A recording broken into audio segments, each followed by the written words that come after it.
Welcome to the Rankings Podcast, where we feature top founders, entrepreneurs, and elite personal injury attorneys and share their inspiring stories. Now, let's get started with the show.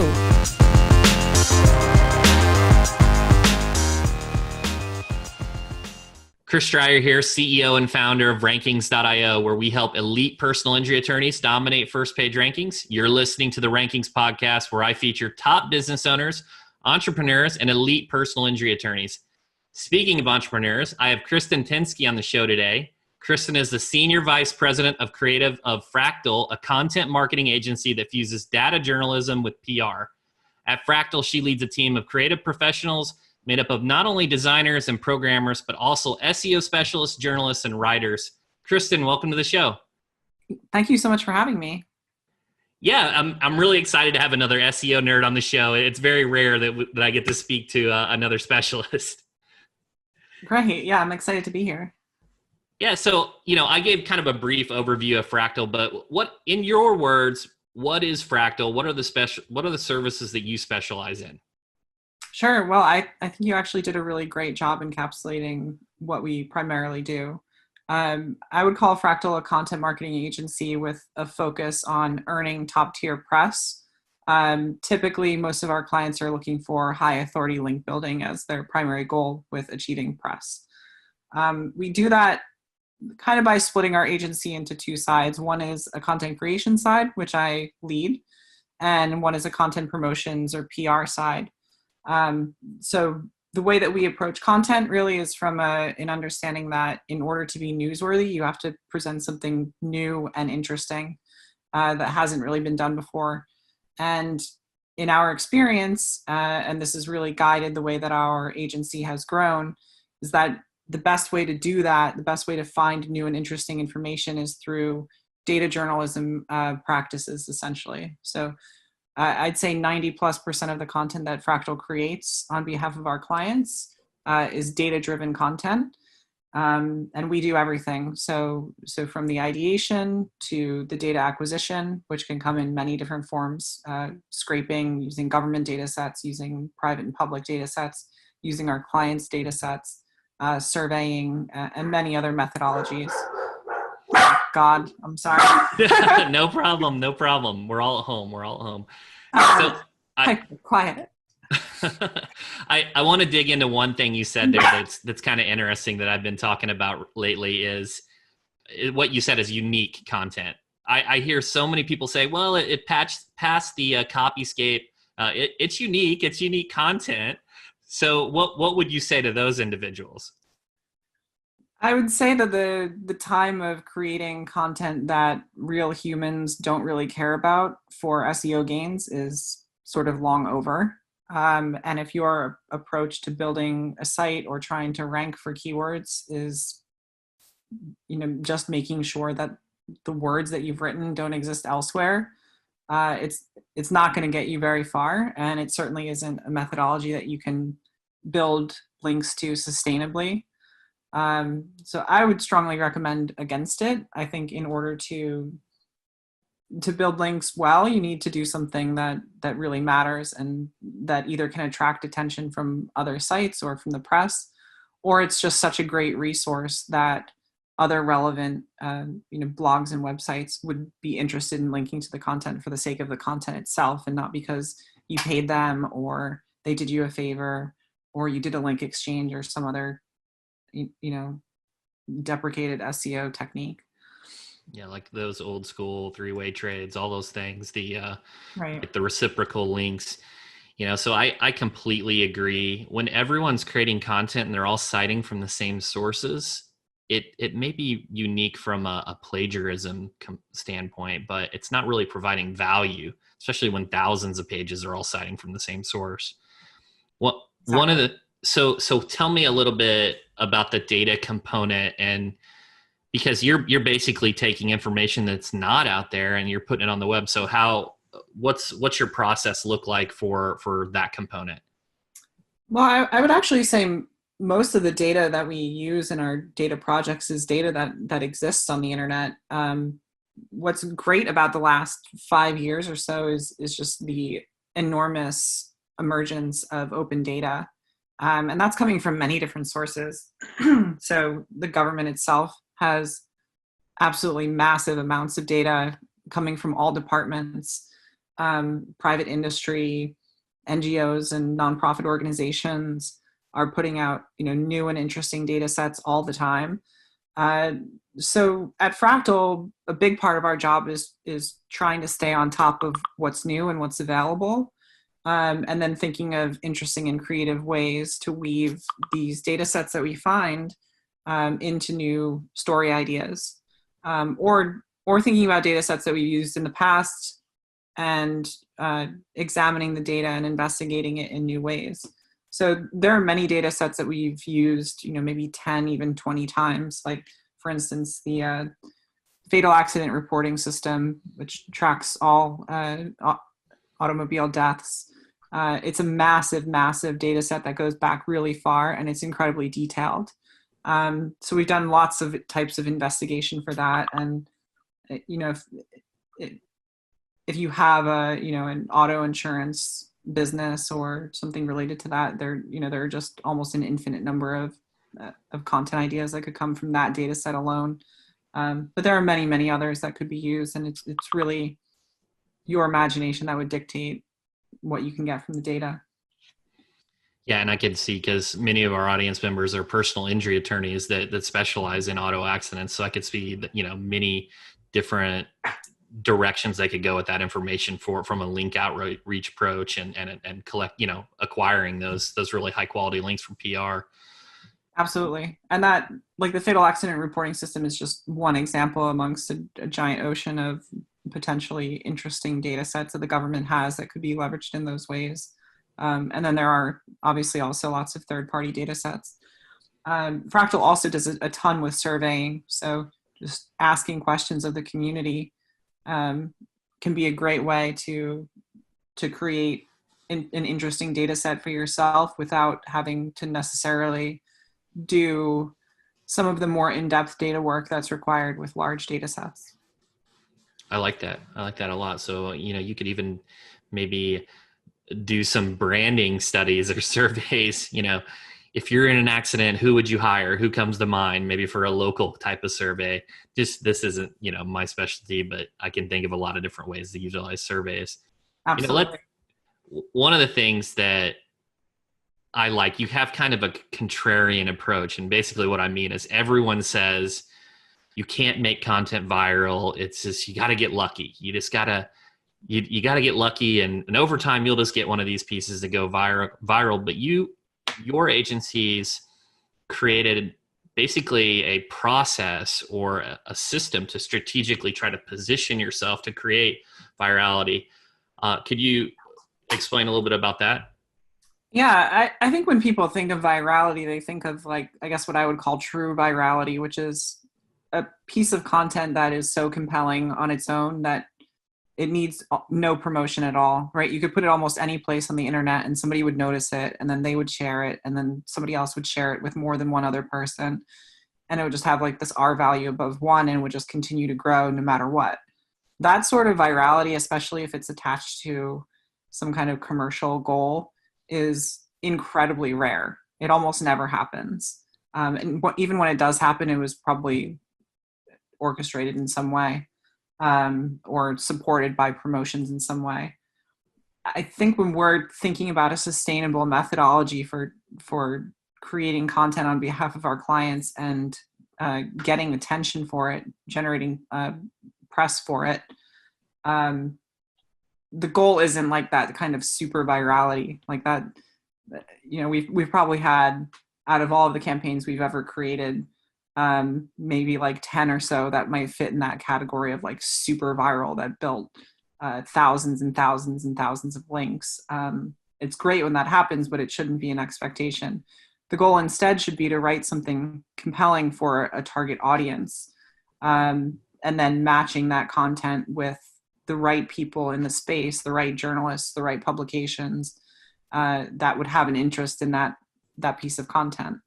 And if you can do that well, then you can predictably, quote unquote, go viral within the subject matter that you're talking about, which isn't, it didn't destroy the internet, but perhaps it, was viral within a specific vertical and got a lot of attention and built a lot of really, really relevant links, which maybe could be as important as like a true viral post. Yeah, and that's incredible. And one of the things I talk about a lot is when we're doing SEO and we're looking at competitor analysis or we're looking at directories, I think these are all easy to replicate. Right? It just takes time. We have to go fill in the directory, claim it, or do the paid directory. Even the guest posting component, many of these individuals will accept guest posts at the same location. So I really love what you're doing because it creates this gap that's hard to replicate. You've got to go to this specific set of data and create a unique piece of content from that that's easy to interpret and then utilize for your pitch to PR, and then it has to be picked up. So there's this large gap that is created as opposed to just doing directory submissions or guest posting. Yeah, I think that's completely true. And I think it's one of the reasons why this type of content marketing link building activity has much, much higher ROI than other types of link building.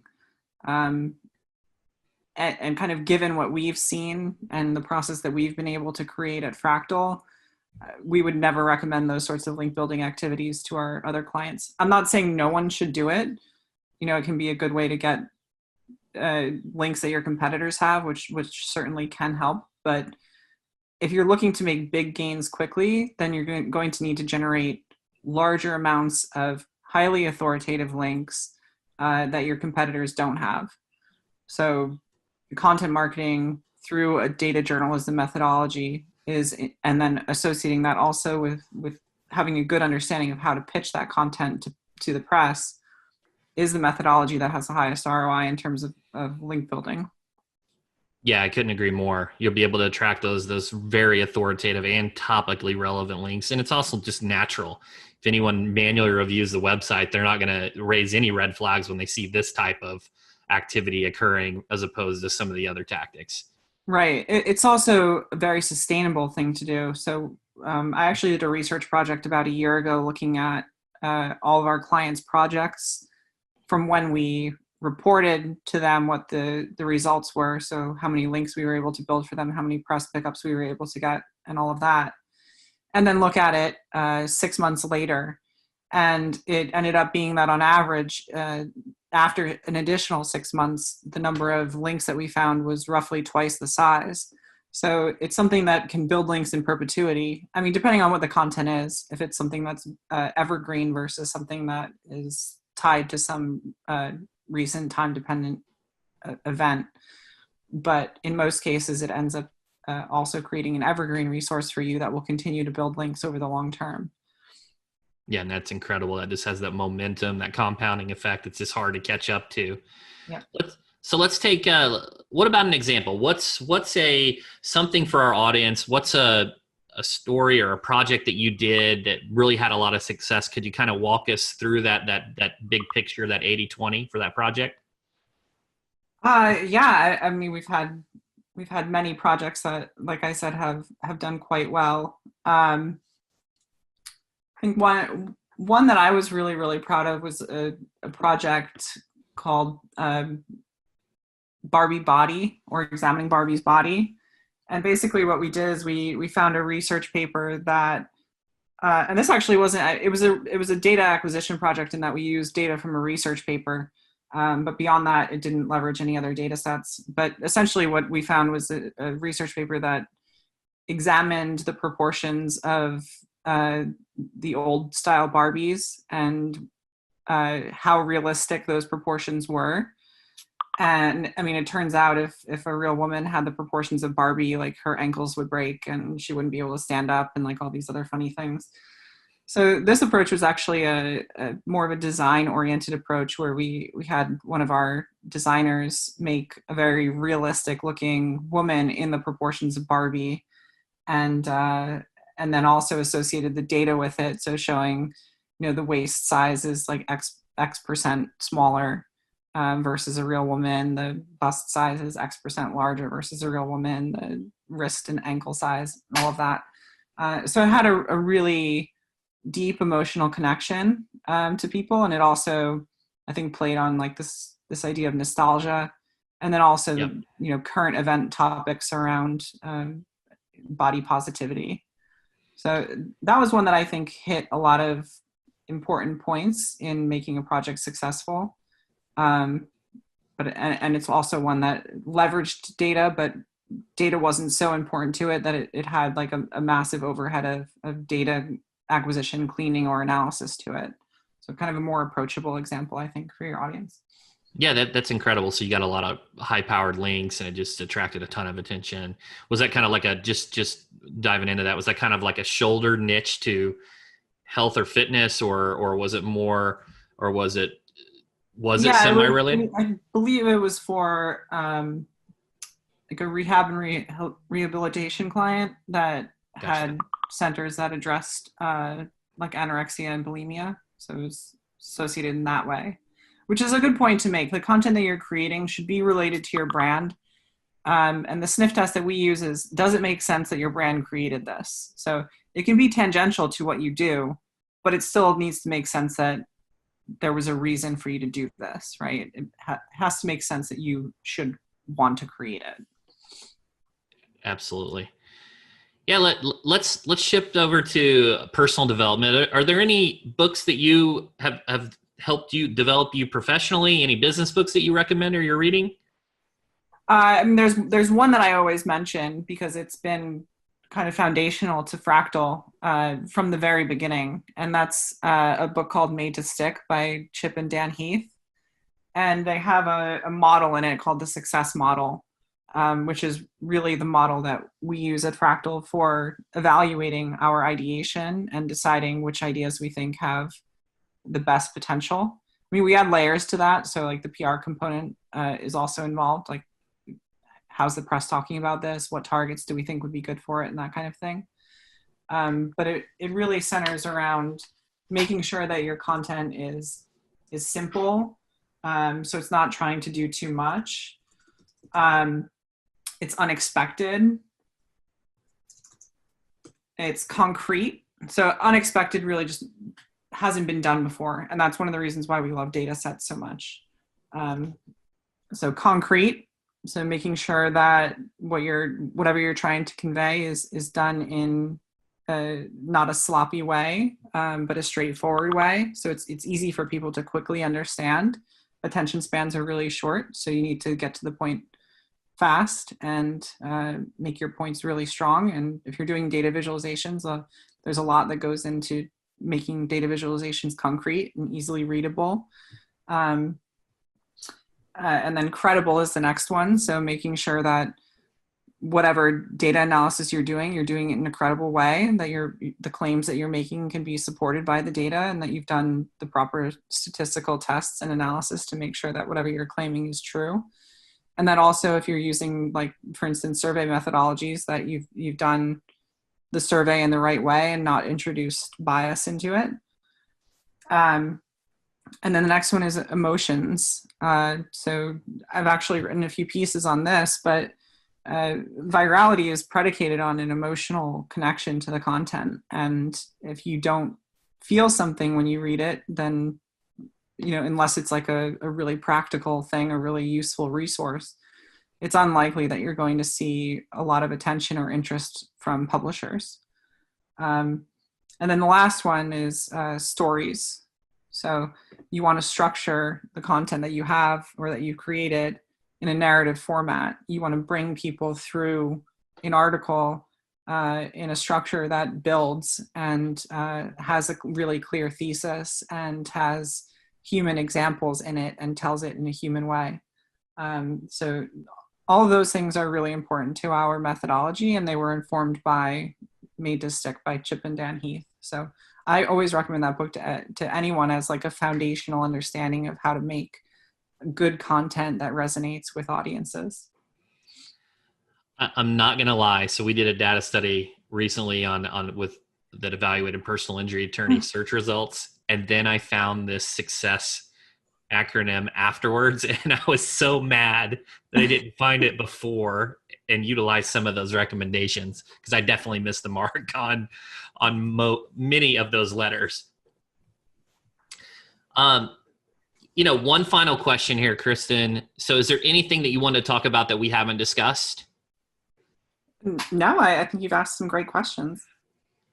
Okay, awesome. Yeah, so guys, we've been talking to Kristin Tynski, SVP of Creative at Fractl. Kristin, where can people go to learn more about you? You can find me on Twitter, Kristin Tynski, or at Kristin, Kristin, at frac.tl. Awesome. Thanks, Kristin. You're welcome. Thank you for having me.